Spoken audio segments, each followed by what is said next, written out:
ناظرین، انسان کو زندگی میں کبھی ایسے وقت کا سامنا بھی کرنا پڑ سکتا ہے جب ہر خواب ٹوٹتا ہوا محسوس ہوتا ہے اور امید کی کرن نظر نہیں آتی۔ ایسے میں منفی سوچیں اسے چاروں اطراف سے گھیرے میں لے لیتی ہیں۔ اکثر افراد ایسی صورتحال میں دل برداشتہ ہو کر خود کو حالات کے رحم و کرم پر چھوڑ دیتے ہیں، جبکہ حوصلہ مند لوگ مشکل وقت گزار جاتے ہیں۔ اگرچہ آپ ہمیشہ حالات کو قابو میں نہیں رکھ سکتے، لیکن اپنے رد عمل کے ذریعے نتائج کا رخ مثبت سمت کی جانب ضرور موڑ سکتے ہیں۔ معروف امریکی موٹیویشنل اسپیکر جان میکسویل کا کہنا ہے، آپ چیلنجز کو چوٹا کر کے نہیں بلکہ خود کو بڑا بنا کر کامیاب ہوتے ہیں۔ اگر آپ کسی بھی موڑ پر برے وقت کو اچھے وقت میں تبدیل کرنے کے خواہش مند ہیں تو ایسے میں آپ کو ضرورت ہے سیلف موٹیویشن کی، کیونکہ یہی وہ واحد راستہ ہے جو مشکل وقت کو گزارنے میں آپ کی مدد اور کامیابی سے ہمکنار کر سکتا ہے۔ دنیا کے ہر کامیاب شخص کے پیچھے کسی حوصلہ افزائی اور کچھ کر دکھانے کی ترغیب ہوتی ہے جو ناممکن کو بھی ممکن بنا دیتی ہے۔ لیکن سوال یہ ہے کہ آخر ایک ایسے وقت میں جب ہر چیز مخالف جاتے ہوئے محسوس ہو تو پھر کیسے حوصلہ برقرار رکھا جائے؟ اس حوالے سے ماہرین نے اپنی ریسرچ سے جو نتائج اخذ کیے ہیں وہ ناظرین کے پیش خدمت ہیں۔ ویڈیو کو آخر تک دیکھیے گا۔ اگر ویڈیو اچھی لگے تو ویڈیو کو لائک اور چینل کو سبسکرائب ضرور کیجیے گا۔ پر امید رویہ اپنائیں۔ سیانے کہتے ہیں انسان جیسی توقع رکھتا ہے اسے ویسے ہی نتیجہ ملتا ہے، اس لیے امید رکھیں کہ ہر آنے والا دن آپ کے لیے بہترین ہوگا۔ ہر صبح آئینے میں خود کو دیکھ کر بلند آواز میں کہیں کہ آج کے دن میں یقیناً میرے لیے کچھ اچھا موجود ہوگا۔ جو اختیار میں نہیں اس کی فکر چھوڑ دیں۔ کچھ چیزیں انسان کے اختیار میں ہوتی ہیں جبکہ کچھ چیزیں نہیں ہوتی۔ حاصل اور لا حاصل چیزوں کے درمیان فرق کرنا سیکھیں۔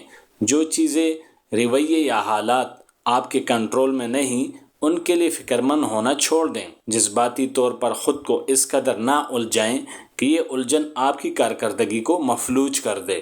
حالات ہمیشہ اچھے یا آپ کے حق میں نہیں ہو سکتے، لیکن مطمئن رہیں کہ جلد ہی آپ غیر موقف حالات پر جلد قابو پا لیں گے اور تیزی سے کامیابی کی جانب گامزن ہوں گے۔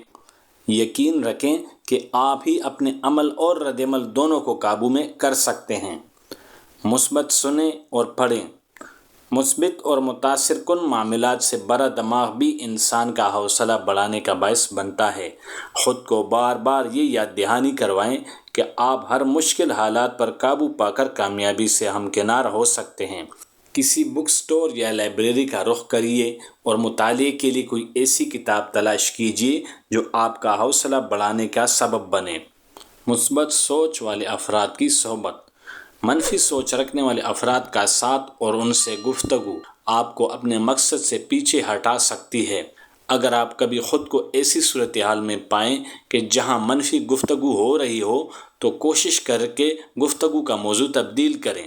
مثبت لوگوں کی تلاش جاری رکھیں اور کسی بھی منفی گفتگو کا حصہ نہ بنیں۔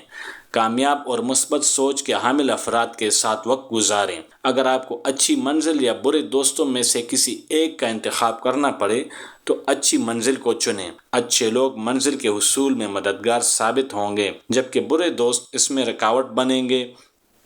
مثبت الفاظ کا استعمال۔ الفاظ جادوئی تاثیر رکھتے ہیں۔ آپ کے ارد گرد کیا ہو رہا ہے اس سے قطع نظر ان حالات پر بات کریں جو آپ کے موافق ہوں۔ دوسری جانب جو ہو رہا ہے یا جس کی آپ خواہش رکھتے ہوں اس سے متعلق لکھنا بھی شروع کر دیں، اور جب کبھی فارغ وقت ملے تو اس تحریر کو نکال کر پڑھیں۔ یہ عمل آپ کو ہر برے حالات میں حوصلہ مند رکھنے میں مدد دے گا۔ غلطیوں سے سیکھیں۔ غلطیاں سب کرتے ہیں لیکن ان غلطیوں سے سیکھنا اور آگے بڑھنا اصل کامیابی ہے۔ ماضی میں ہر وہ غلطی جو آپ سے سرزد ہوئی ہے اس کا تجزیہ کریں اور جاننے کی کوشش کریں کہ کس طرح آپ ان حالات کو بہتر بنا سکتے تھے۔ ممکنہ حل اور نتائج بھی تحریر کریں تاکہ خدا نخواستہ مستقبل میں جب کبھی دوبارہ آپ کو کسی ایسی مشکل کا سامنا کرنا پڑے تو آپ ذہنی طور پر اس سے نمٹنے کے لیے تیار اور بہترین طریقوں سے آگاہ ہوں۔ منصوبہ بنائیں۔ ایک مشہور قول ہے، اگر آپ منصوبہ بنانے میں ناکام ہیں تو سمجھ لیں آپ ناکام ہونے کا ارادہ رکھتے ہیں۔ جب آپ کسی چیز کی منصوبہ بندی کرتے ہیں تو آپ شروع سے آخر تک خود کو تمام امور سے متعلق سوچنے کی اجازت دیتے ہیں۔ یہ عمل نت نئے آئیڈیاز کھوجنے اور پیداواری صلاحیت میں اضافے کا سبب بن سکتا ہے۔ اپنے مستقبل سے متعلق تحریری منصوبہ بندی کریں اور آج سے ہی اس حوالے سے متحرک ہو جائیں۔ اگر آپ کی زندگی میں کوئی مقصد ہے تو فوراً اسے تحریر کریں، اس سے متعلق منصوبہ بندی کر کے اس پر عمل کرنا شروع کر دیں۔ یہ چیز یقیناً آپ کا حوصلہ بڑھانے میں معاون ہوگی۔ ناظرین، امید کرتے ہیں کہ ہماری آج کی ویڈیو مشکل حالات میں گرے دوستوں کو زندگی کے ایک نئے رخ کی طرف گامزن ہونے میں معاون اور مددگار ثابت ہوگی۔ اگر ویڈیو اچھی لگی ہو تو ویڈیو کو لائک اور چینل کو سبسکرائب ضرور کیجیے گا۔